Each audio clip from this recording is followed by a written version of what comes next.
Oh, Ladies and gentlemen, we did 11. at this time, I'd like to call the March 24th Diversion Board of Authority meeting to order. Roll call, please. Mr. Peterson. I am here. Dr. Mahoney. Here. Mayor Dardis. Here? Mayor Carlson. Here. Mr. Hendrickson. Here. Mr. Pepcorn.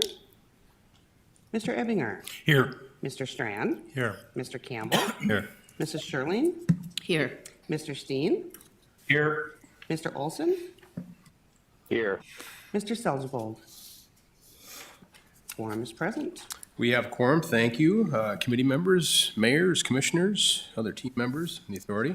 We have item 2 on our agenda, which is approval of meeting minutes from February 24th. Look for a motion to approve, amend, discuss. So moved. Moved and seconded. We approve our meeting minutes as presented. Any discussion? If not, all those in favor, please signify by saying aye. Aye. Those opposed, same sign. Motion passes. We have to approve the order of agenda. I do not see any amendments that I'm aware of, so you have the agenda as presented before. You look for a motion to approve. So moved, Ebbinger. Is there a second, please? Second. Moved and seconded, approval of the order of the agenda. Any discussion? If not, all those in favor, please signify by saying aye. Aye. Aye. Those opposed, same sign.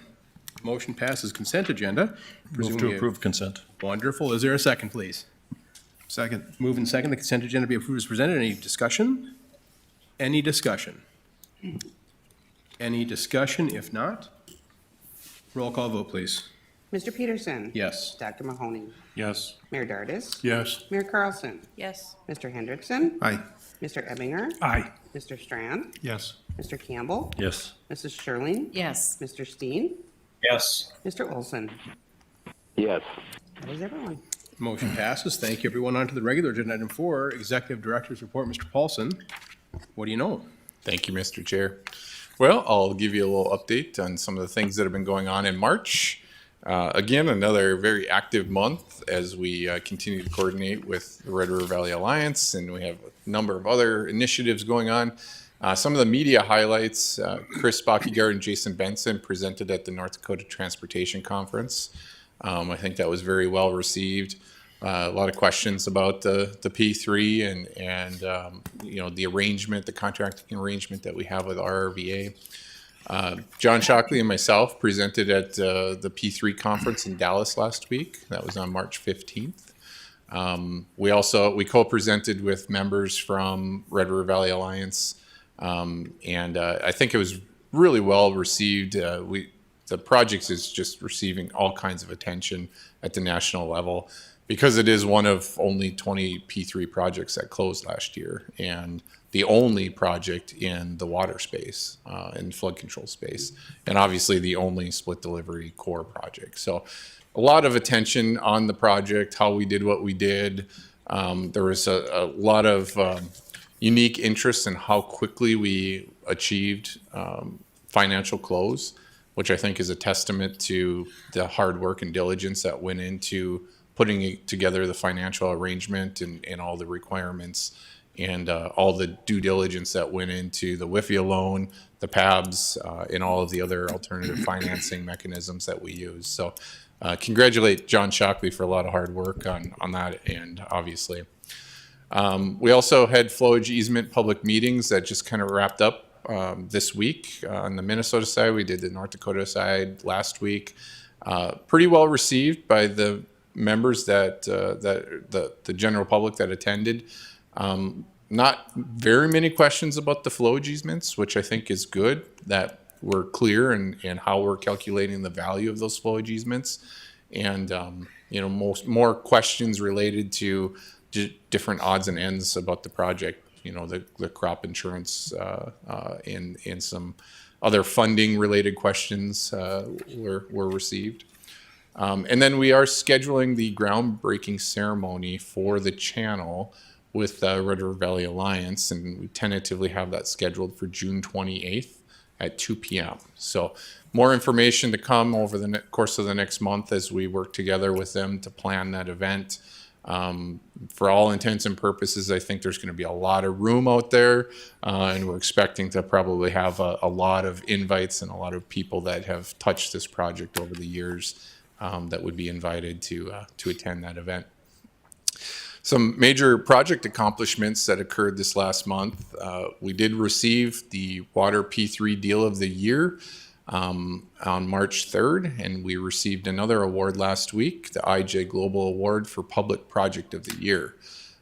So these are both international organizations that are recognizing our project for the uniqueness, and so it's probably no surprise that we're winning awards, but we obviously aren't doing this for awards, but they're nice recognition for the board members and staff that have worked so hard on this project to get it to where it is today. Go ahead, Mayor. Mayor Mahoney. You know, when the Bison get the National Champion Award, it's like this big thing that we get to see. Is the board at some point going to see what your awards look like? Are they like big statues or the Gipper or what? They're just golden candy bars, Mayor. Oh. Joel's eating them all. Well, Mayor, I was going to bring the IJ Global Award, but I was worried it was going to run off with one of the board members. So it is in our office if you want to come and see it. So. I know Kevin would like to see it. He gets to touch the Bison Award, so we might as well let this stuff happen. Joel, as long as we're talking about awards, one of the things that you and I spoke about, or some of the team members spoke about, was sharing some of these victories with our friends at the state level and certainly national level to make sure they know that this was a valid project in a lot of other people's eyes, not just ours, that when we look across the nation and arguably the world, there are people paying attention to the Fargo-Moorhead, Cass-Clay County area. So I think it would be prudent to share some of the things, even if it's quick emails to staff and our friends in DC and our friends in Bismarck. I think it's prudent to share these victories. Yeah, I think that's a great idea, Chairman Peterson, and we have been coordinating with the state and federal folks on these awards. Okay. In fact, we had John Shockley and I had a conversation with Aaron Schneider at the Corps, and he's trying to continue to progress this split delivery concept and bring it Corps wide, for many different projects. And there's still a lot of work to be done on that front. As Senator Hoeven had mentioned, there were 14 pieces of legislation necessary for this specific project to get us to where we're at today. And so there's just a lot of work that needs to be done in DC. He did advise that, at some point it would make sense to do some testimony in front of committees in DC concerning the value that the P3 arrangement brought to this project. We keep hearing about the cost savings versus traditional delivery of $330 million in the 10 years of schedule savings by putting together this arrangement.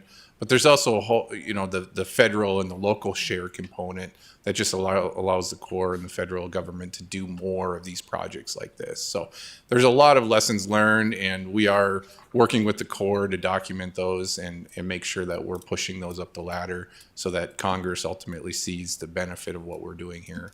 And clearly our friends across the river as they traverse down to St. Paul, this would also be a wonderful weapon for advocacy. Absolutely. Thank you, Mr. Paulson. Please continue. Thank you. A few P3 updates. The Red River Valley Alliance did achieve NTP1 on February 28th. That gave them the ability to begin design, and so they are diligently working on that. We expect some of the first submittals to start rolling in within the next few weeks. So the team is going to be really busy receiving those, reviewing those, getting those to the Office of the State Engineer and working through that process that we have in place. We did have another kickoff workshop February 22nd.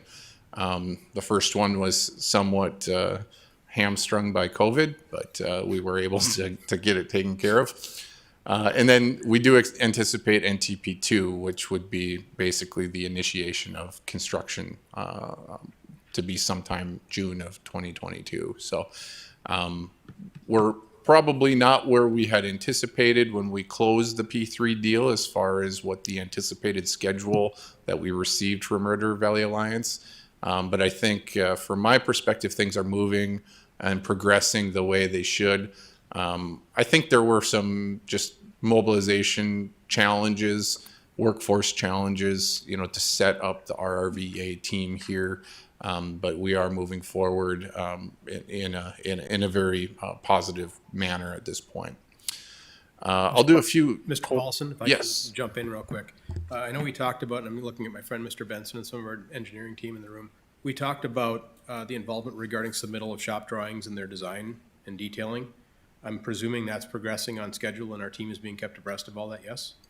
Yeah, so we have, that's correct. We haven't received any designs for review yet, but they should be coming now.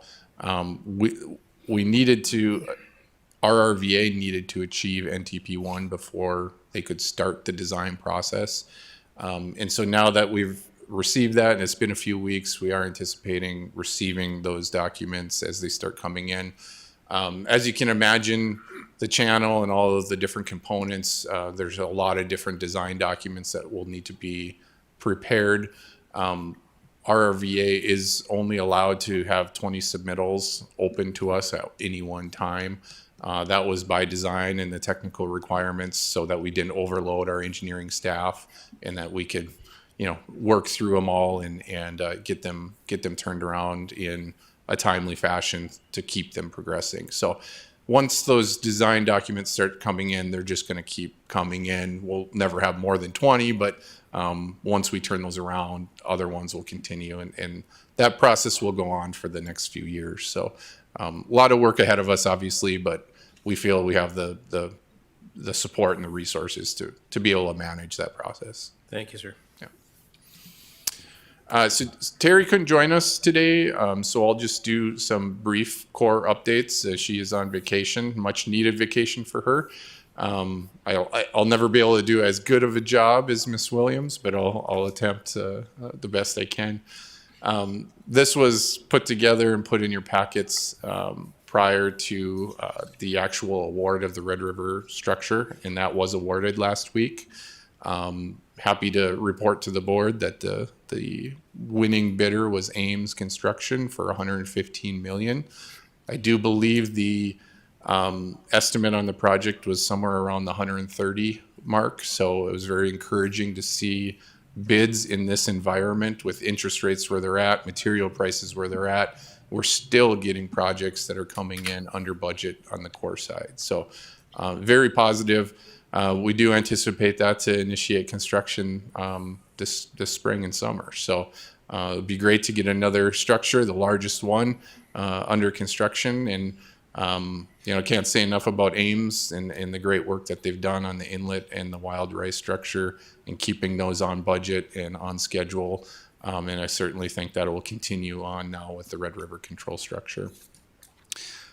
We did receive the Drain 27 bids. They haven't awarded that project yet, but that is another one that's anticipated to start construction this summer. And then we're currently in the bidding process for the Drayton Dam. And as the board recalls, this was a environmental mitigation project in Drayton, North Dakota, where we're removing a dam and enhancing fish passage through the Red River all the way from the Canadian border to Fargo. And then the Corps is starting design of Reach SE4 and SE5 on the Minnesota side. And really the benefit of that is we're going to be able to get the detailed right-of-way drawings so that we can start to work with the landowners on the Minnesota side, and we'll know specifically the footprint of what we'd be looking at acquiring from those landowners. So we should be able to get that information fairly shortly. So.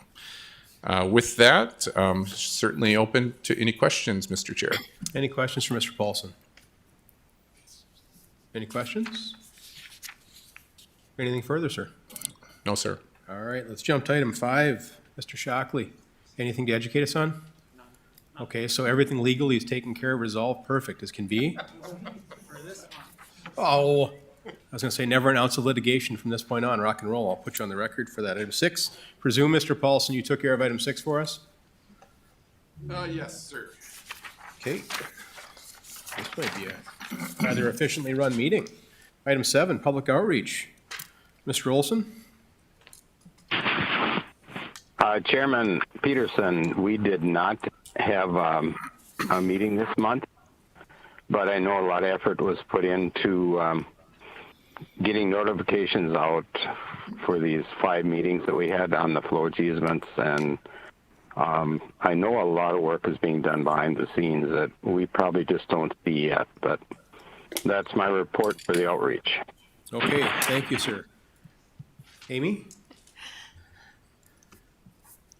Yes, I have a few updates as well that I can add on some of the behind-the-scenes work, board members.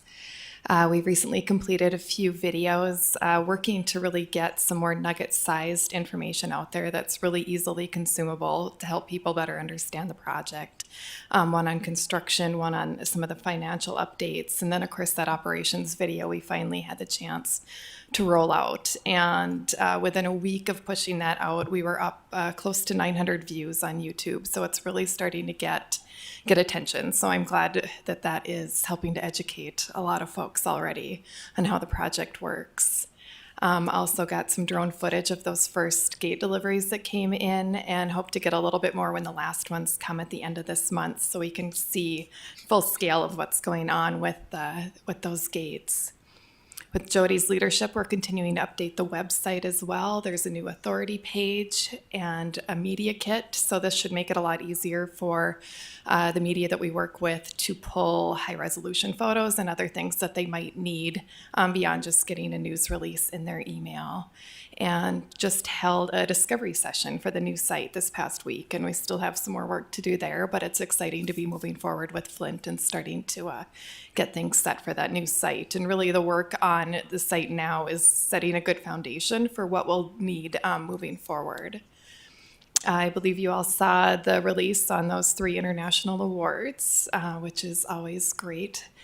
Also worked on a bit of collateral material for the dispute review board, needing to do some recruitment for that, and so was able to create a handout that the team was able to take with them and work to recruit some members for that, and then also providing some of the content and PowerPoint information for the conferences and meetings this past month.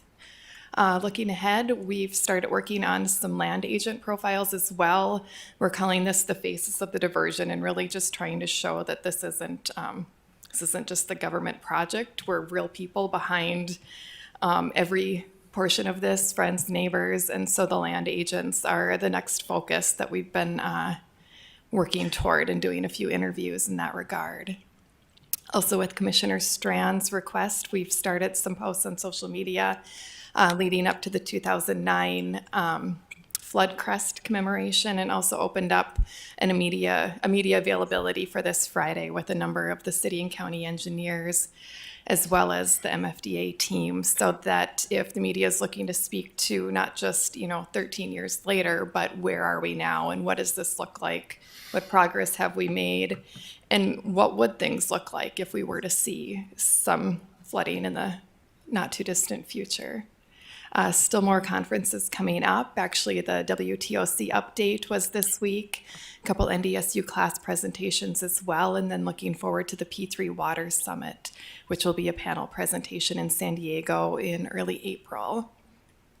Also starting to move forward a little bit with that NDSU study, and as well as a message map that will be focused on acquisition prices. So I'm sure you will see that in an upcoming board bulletin. And then the crisis communications plan is in final review. So lots of work, like Roger said, going on in the background, and lots to come. And then just a reminder on the next slide to save the date for that groundbreaking. We have a lot to coordinate, but that will be an exciting event. Mr. Chairman. Any questions? Commissioner Strand. Thank you. Amy, that NDSU housing labor study, do you know more about where that's coming from, who's involved? Because there's several entities now doing housing studies. Yes. Joel and Mike, who's one of our consultants, have been working closely on that.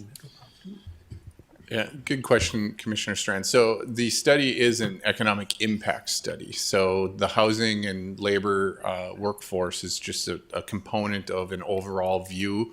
The phase 1 of the study is focusing on the impact of construction on the local economy over the course of the next 5 years. And then we would hope to commission a phase 2, bring that to the board for consideration.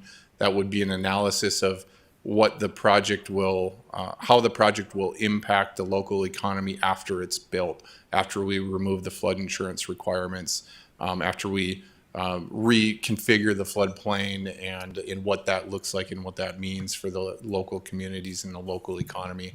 But I will say we're moving forward with it. There's been a number of discussions with the Corps, with Red River Valley Alliance, as far as workforce and the contracting forces, the materials market, and then we are getting them involved with the cities of Fargo and Moorhead, and we would hope to expand that with the administrators to talk about what their views of their specific communities are, and kind of getting that data and starting to work through that process. So I would anticipate it's going to be a few more months before we're ready to see any kind of draft conclusions from that study, but it is moving forward.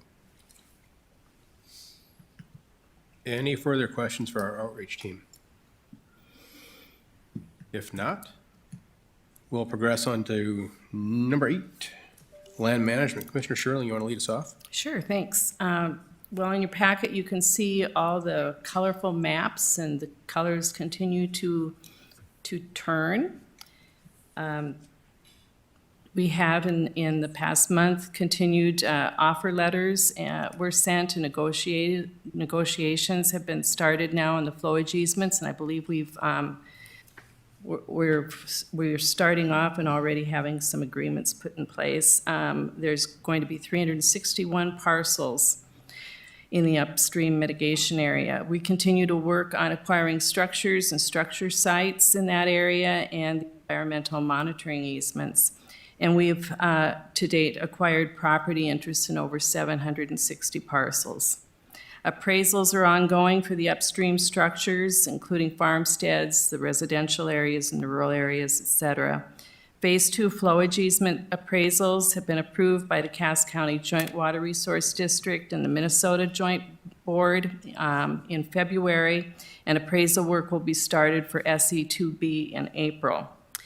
So we continue to support current eminent domain actions and settlement solutions. We're working on relocations and farmstead reestablishment planning, and we're in the process of completing the 2022 farmland lease agreements.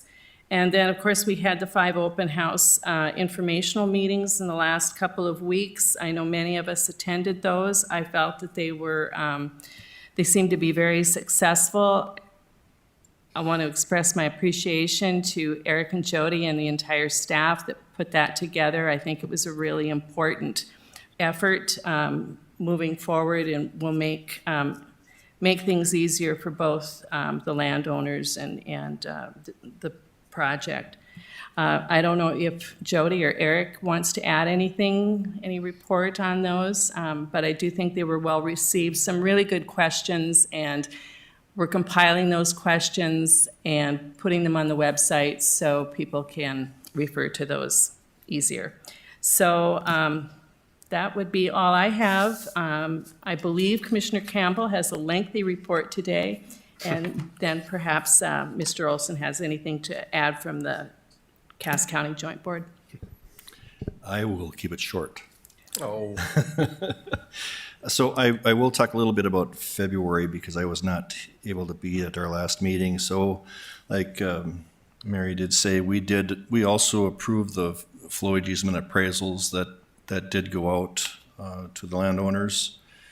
We continue to work on and approve some housing differential payments in the upstream mitigation area. We did receive and heard about the 2021 Farmland Annual Report. And we are also looking at reviewing the 2022 farmland leases that would happen on the Minnesota side. And today we also approved another appraisal and a housing relocation for another property. And we did agree with an administrative settlement with the Heartland Seed Company in the southern area. So that one, I think we're getting close to being able to close and finalize on that. And that's been something that our land agents have been in the works on for a long time. So that's a real positive sign with that moving forward. And we did approve a landowner being able to continue a haying license with a haying license agreement. That concludes my report. Wonderful. Commissioner Sherling, your chair. Anything else from our land management team? Unless Mr. Olson has anything to add. Just very quickly, Cass County Joint Board met this morning, and we okayed one business reestablishment payment to a business, and we made one offer of just compensation. Our land agents continue to work with farmers and their farmsteads, looking at how we can best relocate them, and working with the RIMP loans. That continues to go on. A lot of things have been happening behind the scenes. I think you've heard that. And another thing that was brought up today at our meeting was we'd like to continue using trades on land that we own that could be used to mitigate for the farmers or landowners that we need to acquire from. That's all I have, Mary. Okay, thank you, Roger.